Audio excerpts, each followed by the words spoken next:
ఈరోజు press meet పెట్టడం ముఖ్య ఉద్దేశం, చాలా రోజుల నుంచి కూటమి ప్రభుత్వం చేస్తున్న విష ప్రచారాలని మరి ఒక కలియుగ దైవమైన భగవంతుడు అయిన వెంకటేశ్వర స్వామి ప్రసాదం పైన చేసిన ప్రచారాన్ని అంతా కూడా జరుగుతూనే ఉంది. కానీ దానికి అనుగుణంగా మనమంతా కూడా ఇది జరగలేదు. వైఎస్ఆర్సీపీ మీద పూర్తిగా రాజకీయ స్వభావాల కోసం చంద్రబాబు నాయుడు గారు ఆడుతున్న అబద్ధాలు, ఆడుతున్న ప్రచారం అని చెప్పేసి దాంట్లో ఏది కూడా ఏ జంతువు కొవ్వు పంచలేదు, ఏది కూడా చేపలతో తయారు చేసిన మరి పదార్థము ఏది కలవలేదు, చేపల నూనె ఇదంతా కూడా అబద్ధాలని చెప్పేసి మరి తేలడం కూడా జరిగింది. ఇది ఏ విధంగా అంటే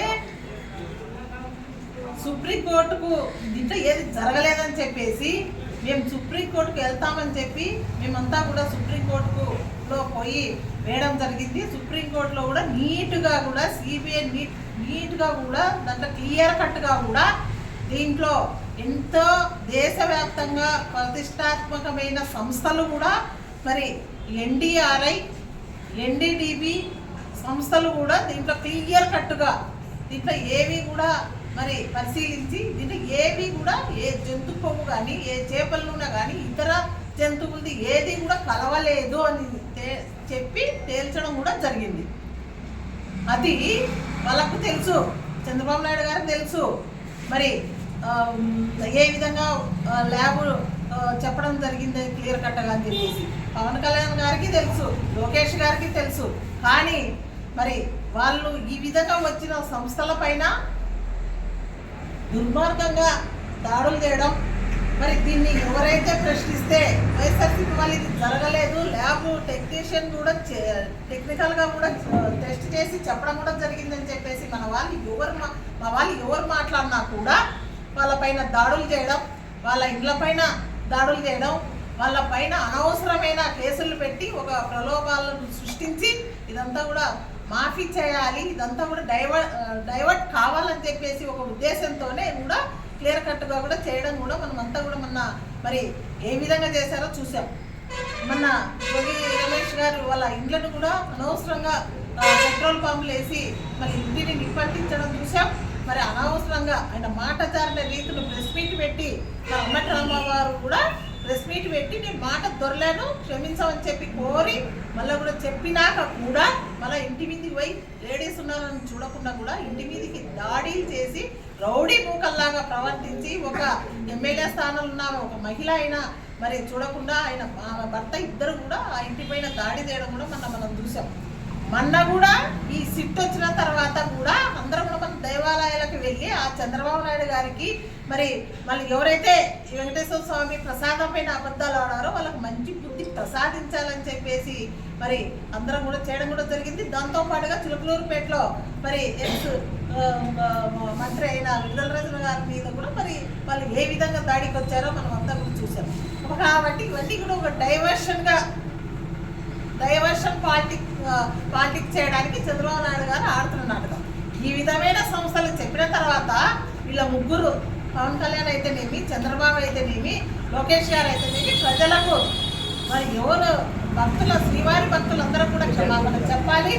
మరి కోట్ల ప్రజలకు కూడా దేశవ్యాప్తంగా మరి తిరుమలకు వెళ్ళిన భక్తుల మనోభావాలు దెబ్బతిన్నాయి. కాబట్టి వాళ్ళందరికీ కూడా ఈరోజు ఖచ్చితంగా క్షమాపణ చెప్పాల్సింది వీళ్ళంతా కూడా.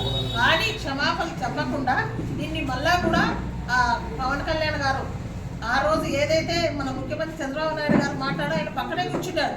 తర్వాత మళ్ళీ ఆయన డైవర్స్ పాలిటిక్స్ కోసము జంతువులో కొవ్వు కాదు ఏదో వేరే నూనెలు కలిసాయి, వేరే ఆయిల్ కలిసిందని చెప్పి ఏ పుట్టకు మాట ముసురువెల్లిలాగా పవన్ కళ్యాణ్ గారు కూడా మాట్లాడుతున్నారు దీనిపైన. కనీసం సనాతన ధర్మం అంటున్న పవన్ కళ్యాణ్ గారు ఇవన్నీ కూడా చూస్తున్నాడు. కళ్ళ కట్టినట్టుగా కూడా ఇవన్నీ అబద్ధాలు, ఎక్కడ కూడా ఈ ప్రసాదాలు ఏం కలవలేదు. ఎంతోమంది ఎంతో పవిత్రంగా కళ్ళకు అందుకొని తింటున్న ఈ ప్రసాదాలని ప్రసాదాల పైన ఇంత విష ప్రచారం చేసిన మమ్మల్ని క్షమించండి అని చెప్పేసి అనేది పోయి ఆయన ఓసారి ఏదేదో మాట్లాడతాడో ఏమేమి మాట్లాడతాడో ఆయనకే అర్థం కాని పరిస్థితుల్లో అయిపోయింది. లాస్ట్కు వాళ్ళ పార్టీ వాళ్ళే కూడా మాట్లాడుతున్నారు కొంతమంది అక్కడక్కడ కూడా ఏదేది కలవలేదు, ఇదంతా శుద్ధ అబద్ధాలు అని చెప్పేసి. లాస్ట్కు నిన్ననో మొన్ననో బీజేపీ వాళ్ళు కూడా మాట్లాడిన పరిస్థితులు, వాళ్ళ ఎమ్మెల్యేలు కూడా టీడీపీ ఎమ్మెల్యేలు కూడా మాట్లాడుతున్నారు. దీంట్లో ఎటువంటిది కూడా సంస్థలన్నీ చెప్పేసాయి, పెద్ద పెద్ద సంస్థలు ఎక్కడా కూడా కలవలేదని చెప్పేసి.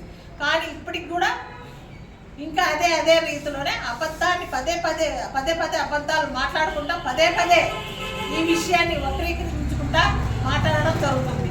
ఎందుకంటే కలియుగదయమైన వెంకటేశ్వర స్వామికి ఎంతోమంది భక్తులు ప్రసాదాలు తీసుకుని కళ్ళకత్తుకొని తింటారు. ఆ ప్రసాదాల పైన ఇలాంటి రాజకీయం చేయడం తగదు చంద్రబాబు నాయుడు గారికి. ప్రజలంతా కూడా చీదరించుకుంటున్నారు. ప్రజలంతా కూడా కోట్ల మంది ప్రజలు కూడా ఈ వార్తలన్నీ కూడా చూసి మరి చాలా కూడా రాష్ట్రంలో ఏం జరుగుతుంది ఇదంతా కూడా చీదరించుకుంటున్న పరిస్థితులు. ప్రజలు చీదరించుకుంటున్నారని చెప్పేసి చంద్రబాబు నాయుడు గారి మాటలు అబద్ధాలని చెప్పేసి ఇవన్నీ ప్రజలకు తెలిసిపోయాయని చెప్పేసి ఈరోజు ఎవరైతే దీన్ని లడ్డు ప్రసాదం పైన మాట్లాడతామో వాళ్ళందరి గొంతులు నొక్కడం, వాళ్ళ పైన మరి పెద్ద కేసులు సృష్టించి పెట్టడం కూడా వీళ్ళకి పరిపాటు అయిపోయింది. కాబట్టి 2024 జూన్లో మీ అధికారం కదా వచ్చినదని చెప్పేసి నేను అడుగుతున్నా. జూలైలో ట్యాంకర్లు వచ్చాయి, మరి జూన్లో వచ్చిన ట్యాంకర్లు టీడీడీ వాళ్ళు ఏదైతే ల్యాబ్కు పంపించి టెక్నీషియన్ ద్వారా దాన్ని ల్యాబ్ టెస్ట్ చేసి ఆ నెయ్యి ఏ వచ్చిన ట్యాంకర్లు తీసుకుంటారు. కానీ ఆ టెస్ట్ చేసినప్పుడు ఈ నెయ్యి బాగలేదు అని చెప్పేసి వెనక్కి పంపించిన వాళ్ళే మళ్ళా కూడా మీ జూలైలో 2024లో ఎలాగైతే ఆ ట్యాంకర్లు అడ్డదారిన పోయినాయో అది చంద్రబాబు నాయుడు గారు సమాధానం చెప్పాలి. వాళ్ళ ప్రభుత్వంలోనే కదా ఇవన్నీ 24 జూన్లోనే మీ ప్రభుత్వం వచ్చింది. 24 సెప్టెంబర్లోనో ఏమో జూలై సెప్టెంబర్లోనో ఇవన్నీ కూడా మళ్ళీ ట్యాంకర్లు అడ్డదారిన పోయినది మీ హయాంలో కదా, మీ గవర్నమెంట్లో కదా, కలిసినది మీ దాంట్లోనే కదా. అది మీరు సమాధానం చెప్పాడు చంద్రబాబు నాయుడు గారు. చంద్రబాబు నాయుడు గారు మీరు ఖచ్చితంగా సమాధానం చెప్పాలి. ఖచ్చితంగా ఇంతమంది మనోభావాలు, ఇంతమంది భక్తుల మనోభావాలు, ఇంతమంది ప్రజల మనోభావాలు దెబ్బతిన్నాయి కాబట్టి మీరు ఖచ్చితంగా ఈరోజు క్షమాపణ చెప్పాలి ప్రజలందరూ కూడా. మళ్ళీ ఒక డైవర్షన్ ఎక్కడ బాత్రూమ్లు గడిగే ఏవైతే బాత్రూమ్లు కలుపుతారో రసాయనాలు దాంట్లతో కూడా మళ్ళీ ఇంకోటి తెరలేపినారు. శ్రీశైలం దేవస్థానము ప్రసాదాలు కూడా దాంట్లతో వాడుతున్నారని చెప్పేసి. అయ్యా చంద్రబాబు నాయుడు గారు ఒకటే అడుగుతున్నా, ఈరోజు మీ ఇళ్లలో మీ పని మనిషిని పిలిచి అడుగు, ఒక కెమికల్ బాత్రూమ్ కొట్టినప్పుడు ఆ బాత్రూమ్ డోర్ వేసుకొని బాత్రూమ్ కొడితే ఆ అమ్మాయి మళ్ళీ ఆ బాత్రూమ్ ఎవరైతే కడుగుతారో వాళ్ళు మూర్చొచ్చి పడిపోయే పరిస్థితి మరి ఉంటుందా ఉండదా అని. అలాంటిది దాని స్మెల్ చూస్తేనే మూర్చొచ్చి పడిపోయే పరిస్థితి ఉంటుంది. కానీ దాని కెమికల్ కూడా శ్రీశైలం దాంట్లో ప్రసాదంలో కలుపుతున్నారని ఒక దుర్మార్గమైన మరి ఈ అంత పెద్ద దేవుళ్ళతో పెట్టుకున్న చంద్రబాబు నాయుడు గారికి నిజంగా దేవుడు ఆయనకి ఖచ్చితంగా కూడా ఏదో ఒకటి కలలేకొచ్చేనే చెప్పాలి. ఎందుకయ్యా మీ రాజకీయాల కోసము మమ్మల్ని దేవుళ్ళని అడ్డం పెట్టుకుంటున్నారు అని చెప్పేసి. ఈరోజు మీరు ఇవన్నీ చెప్తున్నారు కదా, రేపొద్దున ఏదైతే ప్రజలు ఇవన్నీ కూడా అబద్ధాలని తెలుసుకొని ఇవన్నీ కూడా బయట ప్రపంచానికి అంతా కూడా చాటై చెప్తున్నారు. దేశమే కాదు ప్రపంచం అంతా చూస్తుంది. ఇలా ఈ విధంగా ఒక ముఖ్యమంత్రి స్థానంలో ఉండి దాన్ని పరిశీలించకుండా ఎవరో పేపర్లో వచ్చింటే చెప్తున్నా, ఎవరో వాళ్ళు మాట్లాడుతుంటే నేను మాట్లాడుతున్నామని చెప్పేసి ఒక ముఖ్యమంత్రి హోదాలో ఉన్న చంద్రబాబు నాయుడు గారు అలాంటి మాటలు మాట్లాడి రాష్ట్ర వ్యాప్తంగా ఆయన ముఖ్యమంత్రి అంటే రాష్ట్రానికి రాజు. అలాంటి మీరు ఒక పేపర్లో వచ్చినది ఒక మనిషిని చెప్పినది ఎలా మీరు మాట్లాడతారు? దాన్ని పరిశీలించారా? మాలాంటి వాళ్ళు ఎమ్మెల్యే స్థాయిలో ఉన్నప్పుడు ఏదన్నా జరుగుతుందంటే ఎంక్వైరీ చేయమని చెప్పేసి పోలీసులకు ఫోన్ చేసి చెప్తాం. అలాంటిది రాష్ట్రాన్ని కాపాడాల్సిన మీరు కూడా డిప్యూటీ సీఎం అయిన మళ్ళీ సనాతన ధర్మం ఆ ధర్మం ఈ ధర్మం తెలుసు నాకే అని చెప్పేసి మాట్లాడుతున్న ఆయన ఈరోజు ఆ రోజు పోయి మెట్లు కూడా క్లీన్ చేయాలి దీన్ని అని చెప్పేసి పవిత్రత చేయాలని చెప్పేసి పోగొట్టాలని చెప్పేసి ఆనాడు చెప్పిన మరి పవన్ కళ్యాణ్ కానీ ఈరోజు ఎందుకు మాట్లాడుకోకుండా ఉన్నారు? మీకు కూడా తెలిసిపోయింది కదా తప్పని చెప్పేసి. ఇంత మంచి సంస్థలు చెప్పినా మరి ఇవి కూడా మీరు ఈరోజు ఇవి తప్పని తెలిసి కూడా మళ్ళా కూడా శ్రీశైలం రేపు మొన్న మరి ఏం జరిగింది? శ్రీ మీ హయాంలో ఏం జరిగినాయి? రాష్ట్రంలో దేవాలయాలన్నీ కూడా మీరు వచ్చిన తర్వాతనే ఎన్ని దేవాలయాలు దెబ్బతీస్తారనేది నేను కూలంగా మాట్లాడతాను. ఇప్పుడు చంద్రబాబు హయాంలో జరిగిన ఘోరాలు ఘటనలు ఎన్ని అనేది, ఎంతమంది ప్రాణాలు కోల్పోయినారనేది ఒక్కసారి రివైజ్ చేసుకోవాలి. వీళ్ళంతా కూడా మాట్లాడే వాళ్ళు, పవన్ కళ్యాణ్ గారు, లోకేష్ గారు, చంద్రబాబు నాయుడు గారు ఎన్నిసార్లు అపవిత్రత పనులు జరిగాయో ఆలోచన చేయాలి. మరి ద్రాక్షారామంలో మనం చూస్తే మొన్ననే మరి శివలింగాన్ని చేతనం చేస్తే మీ హయాంలో కాదా అని అడుగుతున్నా. మరి అలాగే విజయవాడలో ఎంతమందికి ఎన్ని గూళ్ళని మరి దేవుళ్ళ గుళ్ళని కూల్చినది మీరు కాదా అని నేను అడుగుతున్నాను. అప్పుడు కనపడలేదా మీకు పవిత్రత అనేది? మరి తిరుమలలో మన కళ్ళెదురుగానే ఎన్ని ఘటనలు జరిగినాయి. ఈ రేపు జూన్ వస్తే 2వ సంవత్సరం పోయి 3వ సంవత్సరానికి అడుగు పెడుతుంది. ఈ 2 ఏళ్లలోనే ఎన్ని ఘటనలు జరిగినాయి అనేది మీ హయాంలో కదా అంటున్నా. అదెందుకు? సింహాచలం ప్రసాదంలో నత్త కనిపించింది క్లియర్ కట్గా, అన్ని పేపర్లో రాశారు, అన్ని వీడియోలు చూపించారు, అన్ని సోషల్ మీడియాలో వచ్చాయి. అవన్నీ కూడా మీ హయాంలో కాదా అని నేను అడుగుతున్నా. మీరు ఏం చేస్తున్నారు ఇవన్నీ అని చెప్పి. మళ్ళీ అది మొన్న అన్నవరంలో ప్రసాదం మీద ఎలకలు స్వైర విహారం చేస్తున్నాయని చెప్పేసి పెద్ద పెద్ద అక్షరాలతో రాసినది మీ హయాంలో కాదా, మీ ప్రభుత్వంలో మళ్ళా కాదా అని నేను అడుగుతున్నాను. మరి ఇవన్నీ కూడా పక్కన పెట్టి మీరు ఏం చేస్తున్నారనేది తెలక అనవసరమైన తిరుమల ప్రసాదం, మరి కళ్ళకు అందుకొని తినే ప్రసాదాన్ని ఇవన్నీ క్లియర్ కట్గా అబద్ధాలని తెలిసినా, దాంట్లో ఏవి కలవలేని తెలిసినా కూడా మీరంతా కూడా ముక్తి చెప్పులు వేసుకునేది పోయి, ప్రజలకు క్షమాపణ చెప్పేసేది పోయి, ఈరోజు డైవర్షన్ పాలిటిక్స్ చేస్తున్నది మీరా మేమా అని అడుగుతున్నాను. మరి ఒకటి, అయోధ్యకు 1,00,000 లడ్డూలు కల్తీతో తయారు చేసి పంపాలని ఇప్పటికీ కూడా అబద్ధాలు అనుకున్నారే. ఈ అబద్ధాన్ని మరి పవన్ కళ్యాణ్ గారు చూస్తలేరా? పవన్ కళ్యాణ్ గారు మాట్లాడుతున్నారు, ఇదంతా కూడా అబద్ధాలు కాదా అని అడుగుతున్నా. ఈ ఒక్కసారి కదా ఆయన ఎన్నోసార్లు పవన్ కళ్యాణ్ గారు ఇవన్నీ కూడా చాలా మాటలు మాట్లాడినారు. మరి ఈరోజు టీటీడీ బోర్డు నంబర్ అయిన సౌరభ్ గోరా బీజేపీ వాళ్ళకి అత్యంత సన్నిహితుడు అనేది అందరికీ తెలుసు.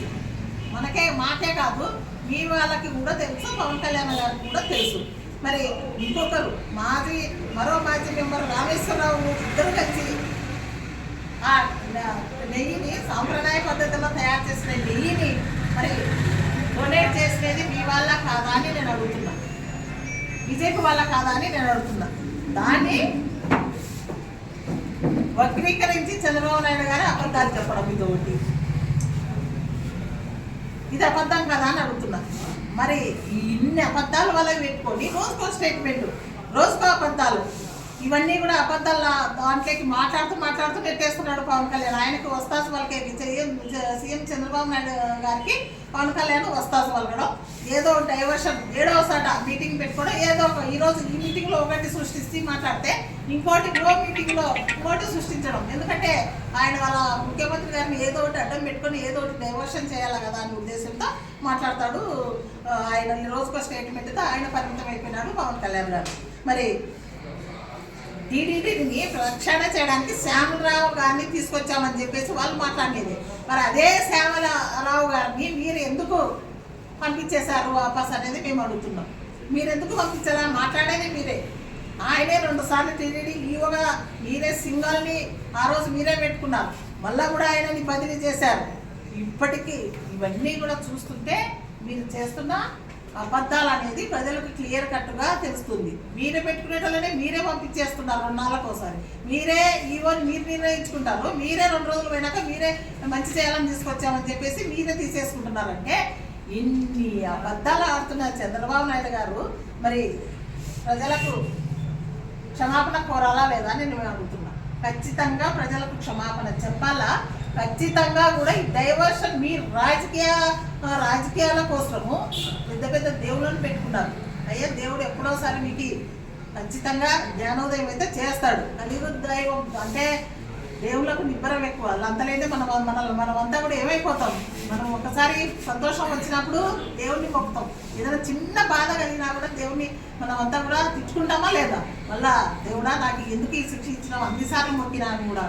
అంటే అల్ప సంతోషం మనం దేవుడు అన్నిటికీ కూడా కరెక్ట్గా ఉంటాడు. ఎవరికి తప్పు చేసిన వాడికి ఏ రకంగా మొట్టకాయ వేస్తాడు. కాబట్టి ఈరోజు మీరు చేసే రాజకీయము మీరు అప్పుడు ఎలక్షన్ల కంటే 2019 24 ఎలక్షన్లలో ఏవైతే అబద్ధాలు ఏవైతే అలిగానే హామీలు ఇచ్చుకున్నారో అవన్నీ కూడా ప్రజలకు చేయలేక రాష్ట్రంలో అవన్నీ కూడా మరి డైవర్షన్ పాలిటిక్స్ అవన్నీ కూడా మాట్లాడకూడదు, ఎవరు డైవర్షన్ చేయాలని చెప్పేసి ఈరోజు ఎంతమంది ఎన్నో అలిగాన హామీలు ఇచ్చి సగం సగం అరకొర చేసుకుంటూ అరబస్సులు అర సిలిండర్లు అన్నీ కూడా ఇవన్నీ కూడా మీరు అరకొరనే రైతన్నలకు ఇవ్వాల్సిన 40,000 ఇవ్వకుండా అవి కూడా అరకొర ఇచ్చుకుంటా ఈరోజు 10,000కే పరిమితం చేస్తారు. ఒకసారి 5,000 ఒకసారి 5,000 ఇవన్నీ కూడా అరకొర చేసుకుంటా మీరంతా కూడా అరమతిలో పడి ఈరోజు డైవర్షన్ పాలిటిక్స్ లాస్ట్కు మరి హిందువులమంతా కూడా దేవాలయానికి వెళ్ళాలంటే చంద్రబాబు నాయుడు గారు ఓటు సృష్టిస్తున్నారు. ఏమని ఇవన్నీ కూడా ఇట్లా చెప్పుకుంటూ పోతే ఆయన మాటలు వినేవాళ్ళైతే ఇవన్నీ నిజాలు కదా ఏమో ఈయన మాట్లాడుతున్నాడని చెప్పేస్తే లాస్ట్లకు హిందువులంతా కూడా దేవుళ్ళకి వెళ్ళే పరిస్థితులకి పోకోకుండా చేయాలనే ఒక ఆలోచనలతో లాస్ట్కి ఈ విధంగా కూడా మాట్లాడే పరిస్థితికి వెళ్ళిపోయినారు చంద్రబాబు నాయుడు గారు, లోకేష్ గారు, ఈ పవన్ కళ్యాణ్ గారు. ఈరోజు సనాతన ధర్మం అన్న పవన్ కళ్యాణ్ గారు ఇవన్నీ చూస్తున్నాడు. మరి చూసి కూడా చూడనట్టుగా ఎందుకు మన పూటకో మాట రోజుకొక మాట మారుస్తూ ఈరోజు ఇవన్నీ కూడా కమిటీలు అంటాం మళ్ళీ వాళ్ళకి అంటే ఈ ల్యాబులు సరిపోలే వాళ్ళకి ఇంత పెద్ద పెద్ద సంస్థలు ఎన్డీఆర్ఐ సంస్థ ఎన్డీటీవీ సంస్థలు చెప్పినా కూడా దేశంలో ప్రతిష్టాత్మకమైన సంస్థలు చెప్పినా కూడా వాళ్ళకి సరిపోలే. కాబట్టి వాళ్ళు కూర్చొని వాళ్ళు కమిటీలు వేసుకొని దీన్ని నిర్ధారణ చేయాలంటే అంత పెద్ద సంస్థల కంటే అంటే వాళ్ళు దాంట్లో సిబిఐ ఎంక్వైరీలో కూడా చంద్రబాబు నాయుడు గారికి తెలిసిన పోలీస్ ఆఫీసర్లు అధికారులు కూడా ఉన్నారు. అది వాళ్ళకు కూడా తెలుసు. మీ వాళ్ళే ఉన్నారు దాంట్లో కూడా. ఈరోజు సిబిఐ ఎంక్వైరీలు ఇంత నీట్గా కూడా వాళ్ళు చెప్పినా కూడా ఈ ఎంక్వైరీ పెద్ద పెద్ద సంస్థలు చెప్పినా కూడా ఈరోజు ప్రజలకు ఈ ప్రసాదం విషయంలో ఎంతో ఆక్రోధన చెందుతున్నారని చెప్పేసి ప్రజల భక్తులంతా కూడా ఈరోజు ఎంతో కోపంతో ఎంతో ఆక్రోషంతో ఎంతో బాధతో ఎంతో వాళ్ళ మనోభావాలన్నీ కూడా తింటున్నాయని తెలిసిపోయినారు. ప్రజలంతా కూడా వెనక్కి తిరుగుతున్నారు. చంద్రబాబు నాయుడు గారికి ఎదురైపోయినారు. ఆయన ముఖ్యమంత్రి స్థానంలో ఉండి ఇలాంటి మాటలు మాట్లాడడము ఆక్రోషం అయిపోయినారు జనాలంతా ప్రజలంతా కూడా. మళ్ళీ ఇంకో డ్రామా ఇంకో దేవాలయం రాజకీయాల కోసం దేవాలయాలు వాడుతున్నారు. ఇలాంటివన్నీ కూడా తగదు. ఇలాంటివన్నీ కూడా మరి ప్రజలందరూ కూడా తెలుసుకున్నారు ఈయన మాటల్ని. నేను లాస్ట్గా చెప్పేది ఏంటంటే ఇవన్నీ సంస్థలు చెప్పాయి, ఇవన్నీ ఏం లేవని తెలినాయి. కాబట్టి మీరు నిజంగా ఎంతసేపు ఉన్నా కూడా మీరు వెంకటేశ్వర స్వామి భక్తులైతే ఖచ్చితంగా కూడా మీరు పవన్ కళ్యాణ్ గారు, చంద్రబాబు నాయుడు గారు, లోకేష్ గారు మీరు ఖచ్చితంగా ఆనాడు ఎవరైతే ప్రజల మనోభావాలు దెబ్బతినేటట్లా మాట్లాడినారో మీరు ఖచ్చితంగా ప్రజలకు క్షమాపణ చెప్పి తీరాలని చెప్పేసి ఈ ప్రెస్ మీట్లో ఈ మీడియా సాక్షిగా వాళ్ళకు తెలియజేయడం జరిగింది. కాబట్టి ఎప్పుడు కూడా ఇలాంటి మాటలు మాట్లాడకూడదు. రాజకీయమే.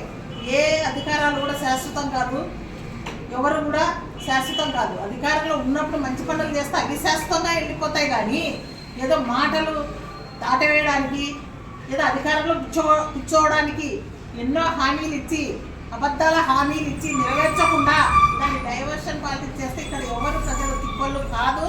ప్రజలందరూ కూడా తెలివిమంతులు. ఈసారి మీరు ఈ కూటమి ప్రభుత్వానికి తగిన బుద్ధి చెప్తారని చెప్పేసి నేను తెలియజేస్తున్నాను.